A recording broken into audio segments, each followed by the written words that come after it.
So in this particular segment, we're going to deal with the synoptic problem. We're going to start talking about it, and we're going to focus in on what is called form criticism. So we want to start with the basics, and that is that the Gospels are the first four books of the New Testament attributed to four different authors: Matthew, Mark, Luke, and John, in that particular order, in our English Bibles as well as our Greek New Testament. But in point of fact, these Gospels are not composed until the church is well on its way to being a viable force, a present community in the Greco-Roman era in the first century. Matthew is probably composed in the mid-60s, as is Luke. And of course, Luke is a 2-volume work, but this is not a course on Acts. So Luke wrote a 2-volume work, and scholars normally call that Luke Acts. And then you have Mark. Mark was composed in the mid to the late 50s. And John was composed anywhere, scholars estimate, from 85 to 95. In my informed opinion, I would tend towards the 95 date. So John in particular, the fourth gospel, is composed and therefore dated to the 95, 96, some would say. 6 decades after the crucifixion, death, burial, resurrection, and ascension of Jesus Christ. So even though these Gospels are the first 4 books of our New Testament, English or Greek, they are not the first books comprising the New Testament. As a quick tangent, incidentally, the first book that is composed, or I should say the first letter, is that of James, which is composed in the 40s. Just to give you a bit of perspective on how that works. So even though the Gospels have pride of place, the first 4 documents of the New Testament, they are not the first items that are composed. So it is argued by most scholars that the Gospels were not strictly biographical accounts of the life of Jesus Christ. They were primarily theological in outlook. They are, present tense, theological in outlook. You're dealing with theological history, and that opens up another way of looking at these Gospels, not just as straight historical narratives, but as theological narratives. The historical dimension is not destroyed, but it is not the only thing that we are looking at when we read the Gospels. Some would likely take the Gospels to be primarily theological, and they would seek to do away with the historical dimension. That is an overreaction. There needs to be a balance. There needs to be a tension between theology and history when it comes to the Gospels. It's better to classify them as ancient biographies, because that is the form, the literary form of the Greco-Roman era that they conform most closely to. So ancient biographies that exhibit some of the characteristics of the ancient Greco-Roman form, but they are not strictly Greco-Roman form. They are unique, which is why we call them theological history. The term gospel, from the Greek word euangelion, comes from the Old English good spell, which rendered the term euangelion, which means good news, basically. There is no exact equivalent to this term in the Old Testament, but there is a term that comes close to the notion of gospel, and that would be the Hebrew word basar. And that's used in Isaiah 40 and verse 9. It's used in 52:7. It's used in 61:1. Jesus' use of the term with respect to Isaiah 61:1, which you see in the Gospel of Luke, in the synagogue, must be seen as a reconstruction of the events by Luke sometime in the mid to late 60s. It is not certain that the term Basar would have been used in any sense by Jesus, or if he would have used an Aramaic equivalent. But then again, because Jesus spoke Aramaic, one might say yes, he may have used that term Basar because, just as a quick preview, a quick burst, when you think about the Gospels, the atmosphere of the Gospels, particularly Luke 4:17 to 18, with Jesus in the synagogue at Nazareth, he is not reading his Isaiah text in Greek, certainly. He is reading it in Hebrew, but then he is going to expound on it briefly in that pericope in Aramaic. And so that's something that is often not accounted for in our readings of the Gospels. This, of course, is not me telling you that you have to run and go learn Aramaic or Hebrew. It's just simply to raise the point that there is a layer that we often do not pay attention to as native English speakers. So there's so much for the term gospel, euangelion. The word is used first in the Pauline letters in the New Testament, but it did not originate with Paul. It originated with Jesus, arguably, but it's used by Paul in such a way that Mark co-opts it, because Mark accompanies Paul on his first missionary journey. So it basically becomes the key expression of God's final saving act. It reflects the most advanced usage of the term gospel, euangelion, when you're thinking about Paul evangelizing Gentiles. So this segment, as I said, is on form criticism. Everything I've said so far is introductory. And yes, we will get to form criticism in this segment, never fear. So let's do that now. The most attenuated feature of the Gospels is the literary interdependence of three of those four documents, three of those four Gospels, and that would be Matthew, Mark, and Luke. Scholars, when they study the Gospels, tend to study those three, Matthew, Mark, and Luke, together. And John is treated as a separate document. It is often not interpolated with Matthew, Mark, and Luke. These three documents exhibit similarities that cannot be denied. They demonstrate differences that cannot be ignored. And so that makes the problem for gospel students, gospel scholars, interesting. The normal designation of the three documents in question is the Synoptic Gospels. Comes from the term synopsis, which is anglicized into synopsis, which means to see together. It's a Greek term. It means to see together. And so Matthew, Mark, and Luke show undeniable similarities, and yet they have differences, but they match one another in important ways. And so they see together, and so they are studied together. The ministry and movements of Jesus in the synoptic tradition differ from the portrait that is painted in the fourth gospel, which is why the fourth gospel, the Gospel of John, is held separately and treated separately. As a side note, the fourth gospel is often not seen in light of its historical features so much as it is seen in terms of its theological features. There is history in the Gospel of John, but mainstream study of the Gospel of John tends to obscure the historical dimension.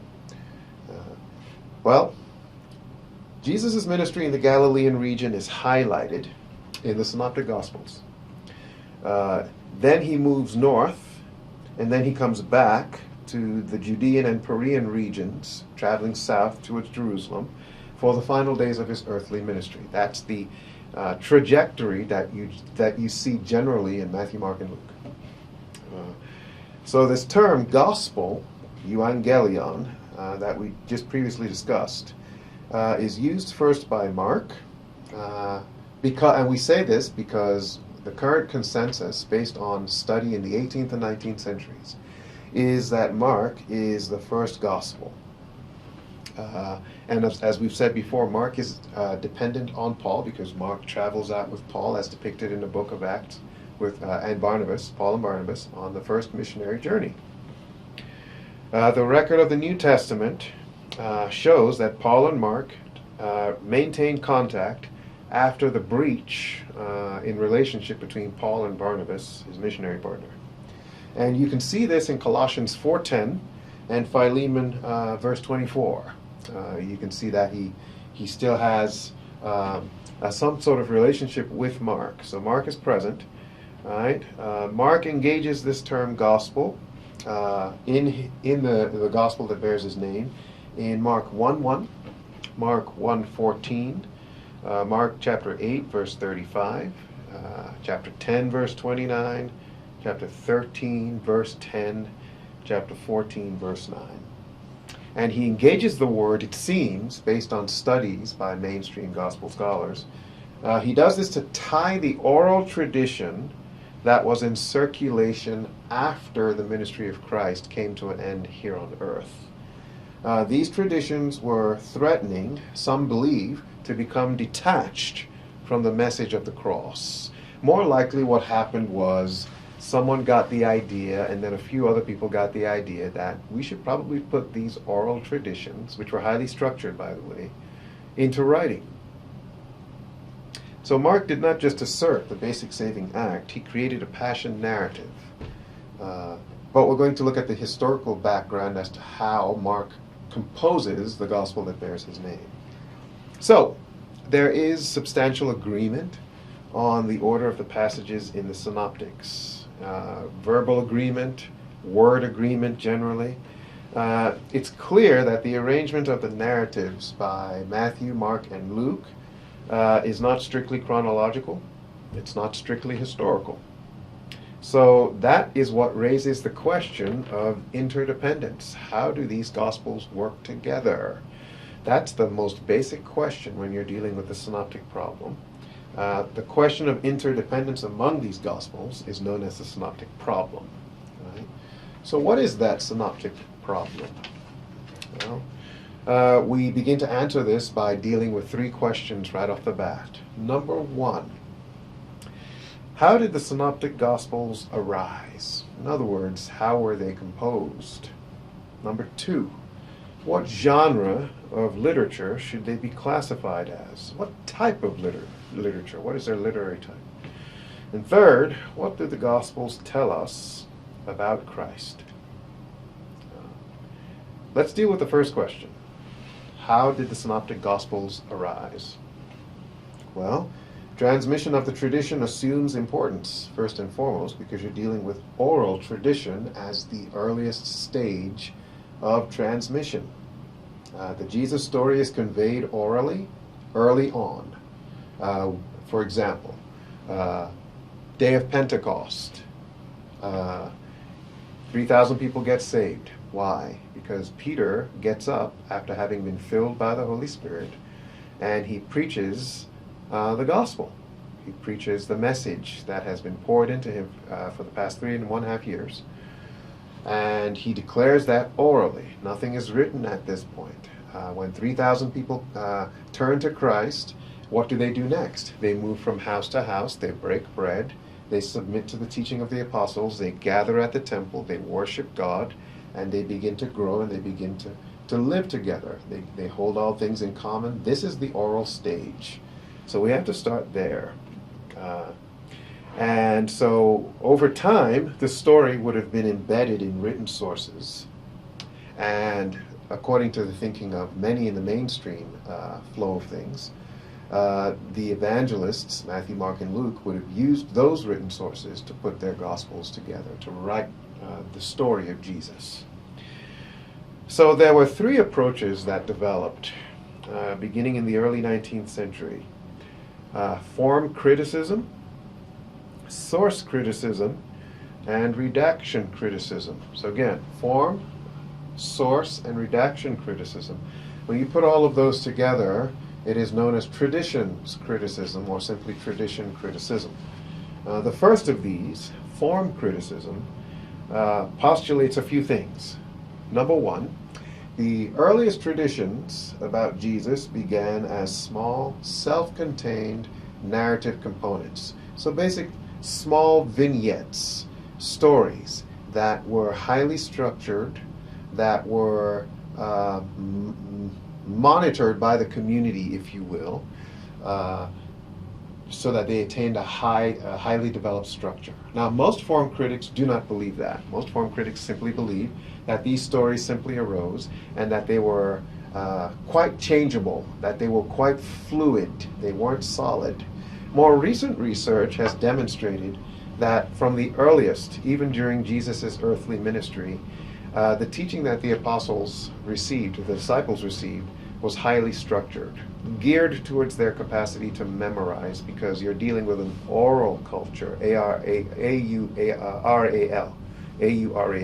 So they listen, they learn, they're not so visual, they don't have TVs, they don't have cell phones, they're not distracted by the visual components of their brains, so they have to listen. And teaching is highly structured in the synagogue, and those cadences and those techniques and those structures would be deployed by Jesus in his earthly ministry. And so the apostles would indeed remember to a significant degree what was taught them. Right? So that's one, small self-contained narrative components. The transmission of this material was normative. So people transmit orally in other religious traditions. It's the same for the oral tradition underlying the Gospels. Number three, this material took on over time discernible permanent forms that can be identified in the Gospels. That's the third point. I want to go back and I want to stress again that more recent research doesn't allow for development. It doesn't see the development because a consideration of Judaism in the first century, in the Second Temple period, conveys quite a bit of evidence that that teaching would have been structured at the outset. So there was no need for development, as it were, so that oral tradition would gradually take on permanent forms. There was no developmental stage as such. Fourth point, the form of an independent unit can divulge information about its original setting in its place and usage in the early church. This is form criticism.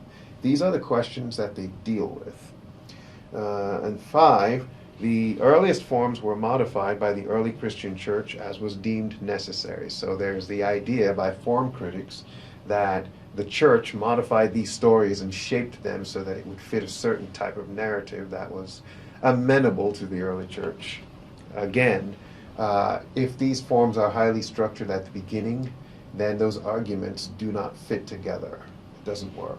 6, form criticism has to use criteria to determine the truth of the elements of the tradition. Those criteria must take the normal laws of transmission into account. So I will continue this in the next segment and then flow into source criticism.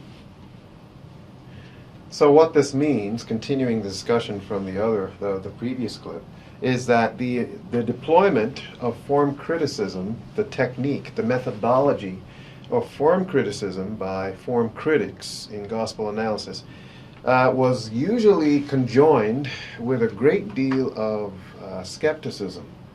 In other words, they didn't believe that first century Jews could put the tradition into written form at the earliest stages. They did not believe that first century Jews could memorize material and retain a high degree of recall, which would then be buttressed and substantiated and corrected by the community where necessary so that there were no deviations. Form critics did not believe that. Form critics generally did not have a high view of Scripture. So they didn't believe that you could precisely transmit the record in oral form, and they didn't believe that it could be accurately transmitted in written form. Form critics did not think much of the capacities of first century Jews in some. So I want to go back over these 6 criteria again very quickly. The first one, the earliest traditions about Jesus began as small self-contained narrative components.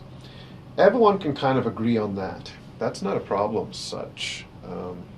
It's when you start going down the list that you start to see cracks in the consensus appear.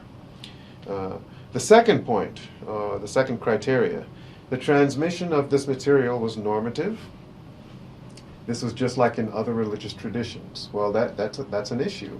Not every religious tradition was the same. Not every religious tradition had a high degree of structure. Structure varied and does vary across religious traditions. Oral traditions in culture, other cultures generally, do not always conform to the highest standards. They differ depending on who you're dealing with, depending on what culture you're dealing with. The third criterion. This material took on discernible permanent forms that can be identified in the Gospels. I said that already in the last clip. Basically, the notion of development of these forms, of these narrative units. In other words, there was some embellishment along the way. That's the implication of the methodology of form criticism.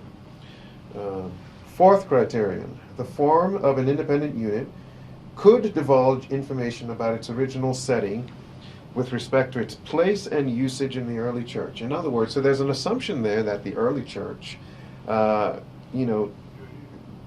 of left its stamp on these narrative units. So a form critic, to illustrate, would take one of these units, say Jesus walking by the Sea of Galilee and seeing Peter and Andrew, Simon and Andrew, and then seeing James and John, calling them and saying, "Follow me, I'll make you fishers of men."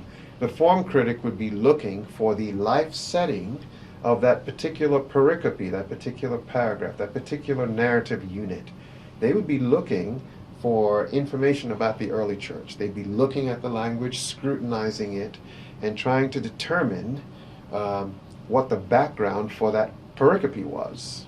That's the task of a form critic.